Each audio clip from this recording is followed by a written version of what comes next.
오늘은 마음이 청결한 자가 복이 있다라는 말씀을 나누고자 합니다.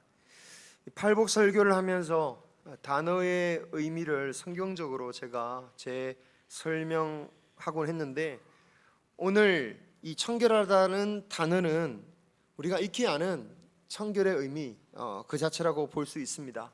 순수하고 깨끗한 마음, 그것을 청결한 마음이라고 성경은 말씀하고 있어요. 그런데 순수함과 순진함은 구별을 해야겠죠. 순진함은 무지에서 경험이 없는 것 가운데 나오는 것이 순진함입니다. 그래서 순진하다는 것 자체에 가치를 부여하기는 힘들죠. 그래서 순진함을 지킨다라는 것 자체가 미덕이 될 수는 없고요. 경험이나 지식이 쌓여가면서 사라지는 것이 자연스러운 것입니다. 하지만 순수함은 가치가 부여되어지는 거예요. 그래서 세상 풍파를 얼마나 겪든 지킬 수만 있다면 그 순수함은 참으로 가치 있는 것으로 우리가 평가합니다. 예수님께서 험한 세상으로 제자들을 보내시면서 이리 때에 보내는데 너희들은 뱀같이 지혜롭되 비둘기같이 순결하라고 하신 그 말씀이 어떤 상황을 겪든 간에 어떤 경험을 쌓든 간에 그 순수한 신앙의 마음은 결코 잃지 말라는 그런 말씀이었죠. 이 순수한 신앙이 얼마나 중요한 것인지 오늘 주님은 마음이 청결해야 하나님을 볼 수 있다라고 말씀하고 있습니다. 그러니까 이 말씀은요, 가능하면 순수하면 좋겠다라는 정도의 말씀이 아니라 반드시 마음이 청결해야 한다. 우리 팔복설교 다 그렇죠? 다 그렇습니다. 그런데 이 말씀 역시 선택사항이 아니다라는 거예요. 필수사항이다라는 겁니다. 이렇게까지 제가 말씀드릴 수 있는 것은, 하나님을 볼 수 있다라는 것은 구원을 이룬다는 말씀과 똑같은 말씀이기 때문에 그래요. 하나님을 본다는 뜻이 어떤 환상을 보았다거나 특별하고 신비한 체험을 했다라는 정도의 수준을 말하는 게 아니라 하나님 앞에 설 수 있느냐 없느냐, 하나님과 함께 있을 수 있느냐 없느냐의 문제라는 겁니다. 그래서 성경을 보면 하나님의 얼굴을 보여달라는 것이 곧 구원해달라는 뜻으로 사용되는 예들이 많이 있습니다. 시편 80편 7절에 이렇게 말씀해요. 만군의 하나님이여 우리를 회복하여 주시고 주의 얼굴의 광채를 비추사 우리가 구원을 얻게 하소서. 얼굴을 비춰달라는 말은 구원을 해달라는 거예요. 또 시편 24편 3절에 보면 마음이 청결한 자가 하나님 나라에 있을 수 있다라고 말씀합니다. 여호와의 산에 오를 자가 누구며 그의 거룩한 곳에 설 자가 누구냐. 여기서 여호와의 산이란 것은요, 신약적으로 해석하면 하나님의 나라예요. 천국을 말하는 겁니다. 그러니까 하나님 나라에 설 수 있는 사람, 그 사람이 누구냐? 4절 같이 한번 읽겠습니다. 시작. 곧 손이 깨끗하며 마음이 청결하며 뜻을 허탄한 데 두지 아니하며 거짓 맹세하지 아니하는 자로다. 아멘. 이 말씀을 보니까 마음이 청결하다는 의미가 무엇인지를 알 수가 있죠. 허탈한 데 마음을 두지 않는다라는 거예요. 우리가 순수한 믿음이라고 한다면 이렇게 생각하기 쉽습니다. 열정, 막 예수님만 정말 덮어놓고 예수님만 믿는 그 신앙이 순수하다라고 생각하기 쉽지만, 열심만큼 중요한 게 뭐냐? 허탄한 뜻을 두지 않고 순전한 마음으로 하나님을 믿는 것이다라는 거예요. 여러분, 우리가 하나님을 믿는다고 해도 뜻을 허탄한 데 두면 진정한 기쁨을 잃어버리기가 참 쉽습니다. 예수님을 믿지만 근심 걱정 가운데 살아갈 날이 많아요. 심지어 하나님의 사역, 주님의 일을 한다고 하지만 허탈한 데 뜻을 둘 때에 허탈할 때가 있습니다. 주님의 일을 위해서 내 재산도 바치고 내 인생도 바쳤는데, 주님, 제가 이 신세가 뭡니까? 라는 거죠. 목회자들이 그런 생각이 들면 목회하기 힘듭니다. 주님을 위해서 제가 얼마나 수고했는데 왜 교회가 커지지 않습니까? 왜 사람들로부터 인정받지 못합니까? 왜 저는 여전히 재물 때문에 걱정을 하면서 살아야 됩니까? 그런데 여러분, 이런 탄식을 한다는 것은 하나님의 일을 한다고 하면서도 사실은 자신의 욕망을 위해서 했다라는 것을 그대로 보여주고 있는 거죠. 자신의 욕망을 버리지 않고 믿는다. 그러면 우리는 실망에 이를 수밖에 없습니다. 여러분, 낙담하는 이유가 뭡니까? 가룟 유다가 왜 실망합니까? 왜 제자들은 십자가 안에서 다 도망갑니까? 여러분, 왜 자신의 삶을 들었는데 왜 실망합니까? 주님의 사명을 감당하지 못해서가 아니라 자신의 욕망이 실현되지 않으니 낙담하는 것입니다. 물론 욕망 가운데서 목회를 성공한 사람은 없느냐? 제가 볼 때는 그런 경우도 꽤 있는 것 같아요. 하지만 우리의 입장에서 성공했다고 보일지라도 정말 그것을 본으로 삼거나 나도 저렇게 살아야 된다라고 생각한다면 그것은 아닌 것 같아요. 신천지가 날로 성장한다고 그들의 교리를 따를 수 없고요. 그들이 전도하는 방법, 거짓말로 하는 그런 방법을 효과 있다, 잘 따라온다, 사람들이 잘 낚여오더라, 그런다고 따라갈 수는 없습니다. 자신의 욕망을 따라 목회를 하다 보면 하나님의 뜻이 무엇인지에 대해서 생각하기보다는 얼마나 효과가 있는가, 사람들의 반응이 긍정적으로 오느냐, 거기에 대해만 생각하게 돼요. 설교도 그렇습니다. 하나님의 뜻을 어떻게 전할까? 하나님이 주신 그 생명의 말씀 어떻게 빠짐없이 정말 균형 있게 전할까? 그런 생각보다는 사람들이 얼마나 내 이 설교를 듣고 싶어 할까? 설교 듣고 싶어서 우리 교회로 오게 할까? 그런 생각을 하게 되면요, 사람들이 좋아할 말만 하는 겁니다. 사람들이 좋아하니까 어떻게든 웃기려고 목적을 가지고 어떻게든 또 한번 올려보려고 하고, 정 안 되면 자극적인 욕설을 살짝 섞기도 하고 비속어도 살짝 섞기도 하고. 물론 이런 말을 했다고 다 잘못된 건 아니에요. 목적이 그랬을 때 문제다라는 겁니다. 아니, 설교를 하는데 사람들이 듣지 않으면 무슨 소용이 있느냐라고 말할 수도 있지만, 여러분, 설교는 반드시 듣는 사람들에게 긍정적인 반응을 이끌어내기만을 위해서는 주시는 말씀이 아니라는 것을 기억해야 됩니다. 만약에 사람들이 좋아하는 방향으로만 끌고 간다면 그것은 설교가 아니라 선동이에요. 미혹입니다. 성경의 거짓 선지자들이 하는 방법이었습니다. 왜 거짓 선지자들은 사람들이 좋아하는 얘기만 했습니까? 자신들의 배를 채우기 위해서, 자신들의 욕망을 채우기 위해서 그랬던 거죠. 예수님은 당시 종교 지도자들에게 화가 나셨습니다. 마태복음 23장 25절에 이렇게 말씀하고 있죠. 같이 읽어보겠습니다. 화 있을진저 외식하는 서기관들과 바리새인들이여, 잔과 대접의 겉은 깨끗이 하되 그 안에는 탐욕과 방탕으로 가득하게 하는도다. 서기관과 바리새인들이 제사를 잘못 드려서 예수님이 화가 나신 게 아닙니다. 율법대로 완벽하게 지켰습니다. 드리는 절차 예식에 있어서 어떤 문제도 없어요. 겉은 깨끗합니다. 청결하고 거룩했습니다. 다만 그렇게 겉으로는 깨끗하게 했지만 그 안을 들여다보면 탐욕과 방탕으로 가득했다라는 거예요. 그래서 그것 때문에 그들에게 화가 있다라고 말씀하시는 거예요. 그러니까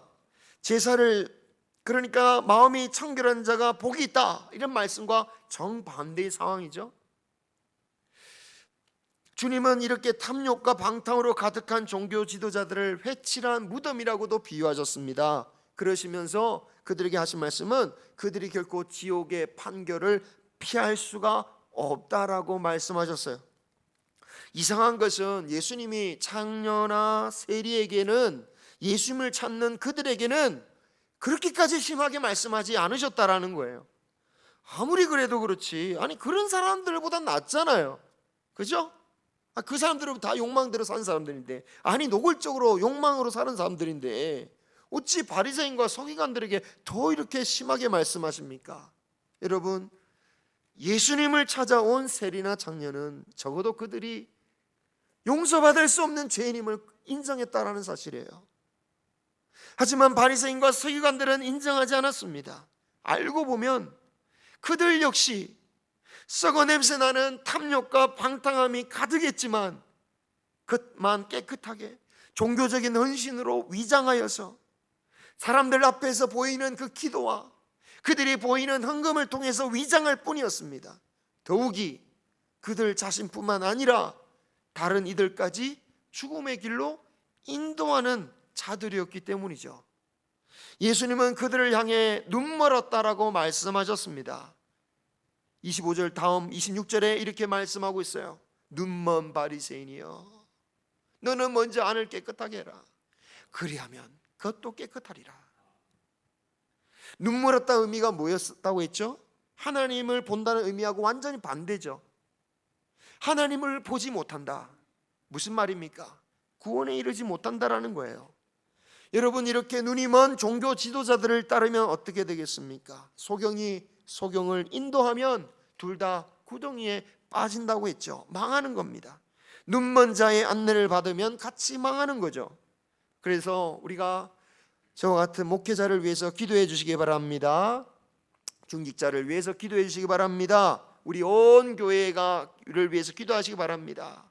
교회가 목사도 욕심으로 살고 장로님도 욕심으로 교회 결정하고 성도들도 다 자기 것 챙길 것만 생각하고 하는 교회, 그런 교회는 하나님 앞에서 받아들여지지가 않은 거예요.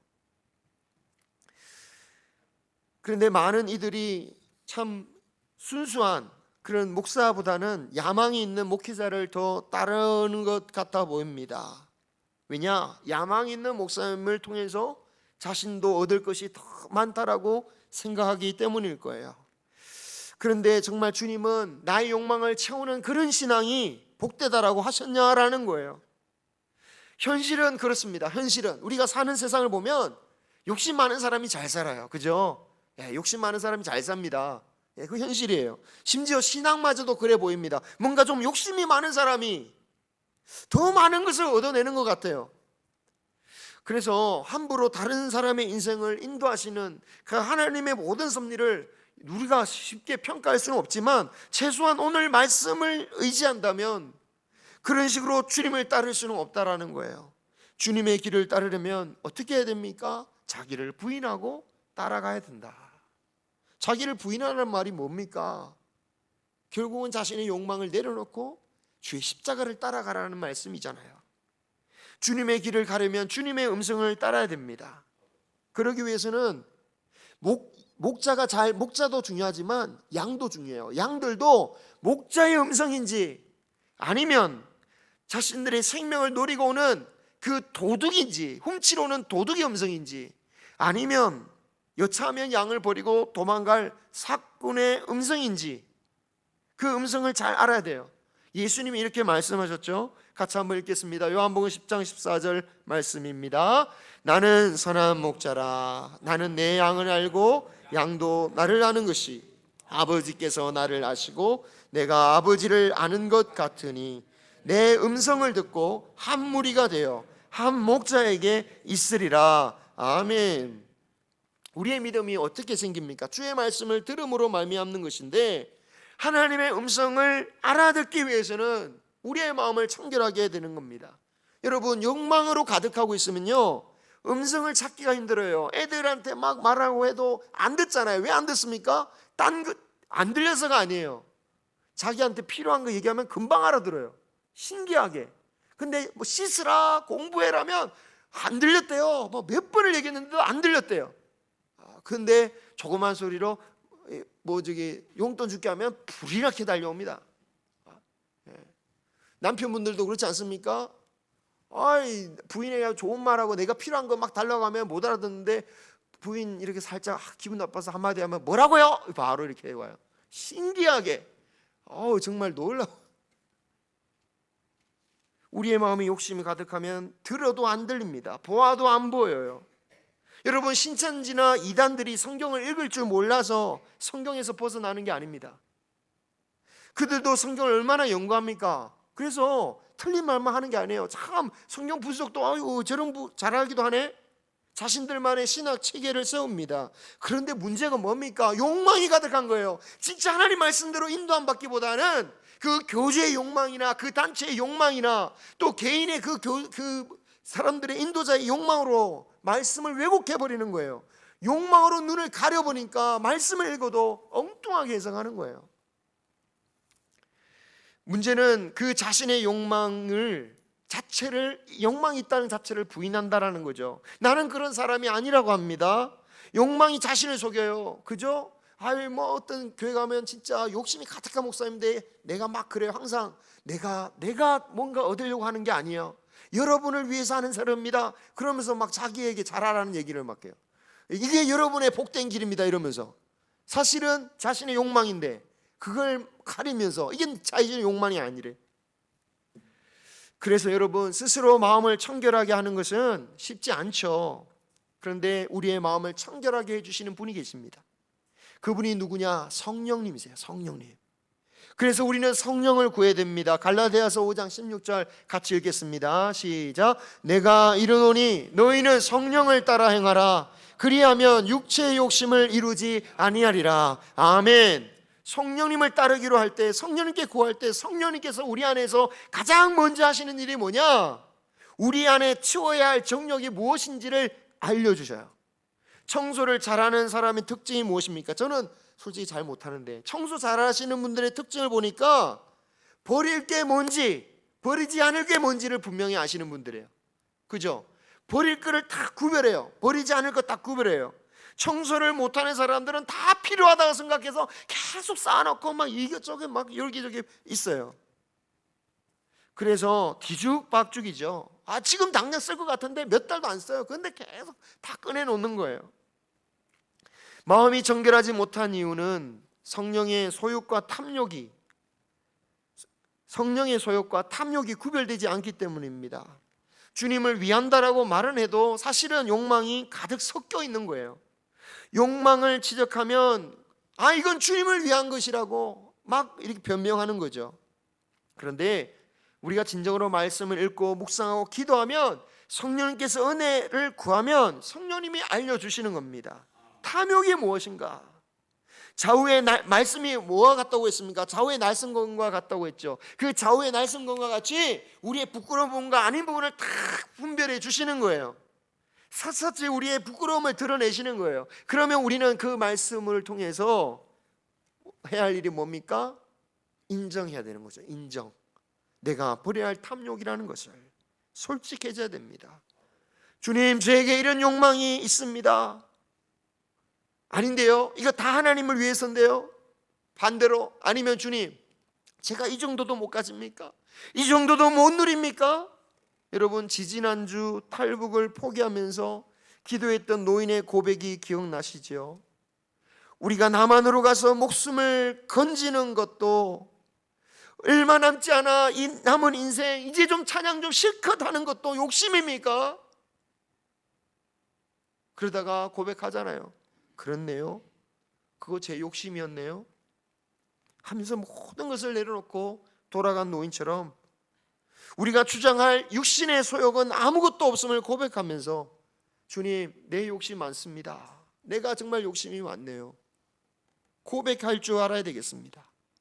그렇게 분류가 되었다면 버려야 되는 거죠. 결단해야 됩니다. 아까워서 손이 부들거리지만, 너무나 아깝지만 버려야죠.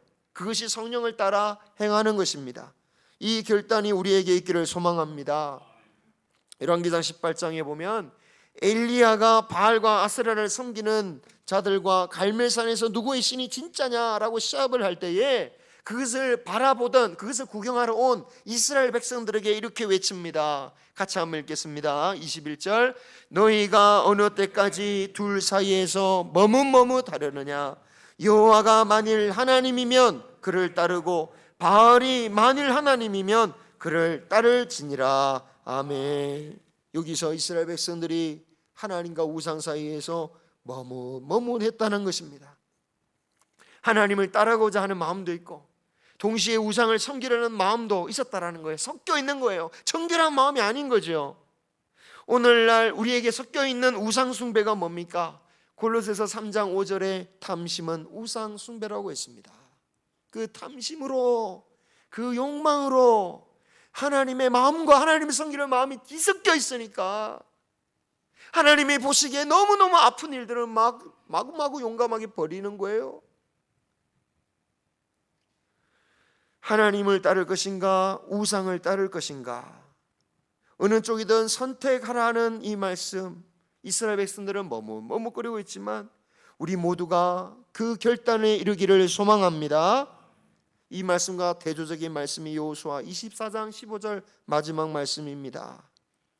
여호수아가 백성들에게 결단을 외치죠. 이제 땅을 다 나눠주고 각자의 삶을 살아갈 이스라엘 지파들에게 선택하라고 합니다.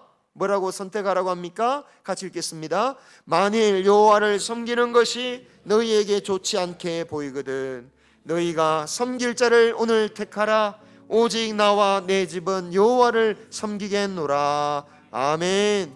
이때 백성들이 여호와를 섬기겠다고 결단을 하죠. 이런 결단이 우리에게 일어나기를 소망합니다. 성령을 따라 탐욕을 버리고 순전한 마음으로 주님을 따를 수 있는 저와 여러분이 되기를 소망합니다. 여러분, 이제 선거를, 물론 이틀간 사전선거가 있었지만 본선거가 코앞에 두고 있습니다. 여러분은 어떤 사람이 뽑혔으면 좋겠습니까? 당을 떠나서 어떤 사람이 지도자가 되었으면 좋겠습니까? 혹시 자기의 욕망을 채우려고 지도자가 된 사람, 자신의 욕심을 이루기 위해서, 자신의 명예를 위해서 지도자가 되려고 하는 사람, 그런 사람이 되기를 원하시겠습니까? 아니면 내가 정말 이 나라를 위해서, 내가 정말 국민을 위해서 한번 살아보겠다, 바른 정치를 위해서 지도자가 되겠다, 그런 사람을 뽑으시겠습니까? 만약에 우리가 정말 욕망보다는 국민을 위해서, 바른 정치를 위해서 나선 그 지도자를 뽑게 되면, 물론 능력이 달려있겠지만 그래도 최소한 그런 사람이라면, 최소한 능력이 있든 없든 최소한 그런 마음으로 가진 사람이라면 그래도 본전은 할 것 같습니다. 하지만 반대로 자신에 대한 욕망으로 가득한 사람이 지도자가 되면 물론 그 사람 주변은 행복할 거예요. 그 가족은 아주 수지 맞았겠죠. 그를 지지하고 그를 밀어줬던, 그를 따르는 사람들은 수지 맞겠죠. 하지만 그 외에 수많은 국민들은 어떻게 됩니까? 수많은 국민들은 엉망이 되는 거고 나라 전체가 엉망이 될 겁니다. 수많은 사람이 괴롭게 될 거예요. 여러분은 어떤 지도자가 뽑히기를 원하십니까? 그런데 여러분, 세상을 지도자는 별 가망이 없어 보입니다. 문제는 우리들이에요. 제사장으로 만드신 우리들이 오직 자신의 욕망으로만 신앙생활한다면, 내 욕망을 위해서, 내가 잘 먹고 건강하고 잘 먹기를 위해서 신앙생활한다면 그런 제사장으로 삼으신 하나님의 심정이 어떻겠냐는 거예요. 그러니까 어찌 소금과 빛이라고 말할 수 있겠습니까? 우리를 제사장으로 삼으신 하나님이 괴롭지 않으시겠습니까? 그렇죠. 우리도 그런 지도자 보면 괴롭잖아요. 똑같이 하나님도 괴로운 거예요. 너무너무 괴로운 거예요. 세상과 소금이야 너희들은 했는데 자신의 욕심만 위해서 살아가고 있어.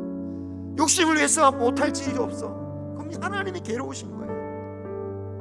우리가 선거를 생각해보면 하나님께서 우리에게 얼마나 청결한 마음을 가지기를 원하시는지 그 마음을 이해가 저는 된다고 생각됩니다. 주님께 기쁨이 될 수 있는 우리 모두가 되기를 소망합니다. 마음을 청결히, 정말 우리의 허탄한 데 뜻을 두고 쉽지는 않지만 성령을 따라서 살아감으로 하나님을 기쁘게 하고 큰 축복을 받는 복된 우리 모두가 되시기를 주님의 이름으로 축원합니다. 기도하겠습니다.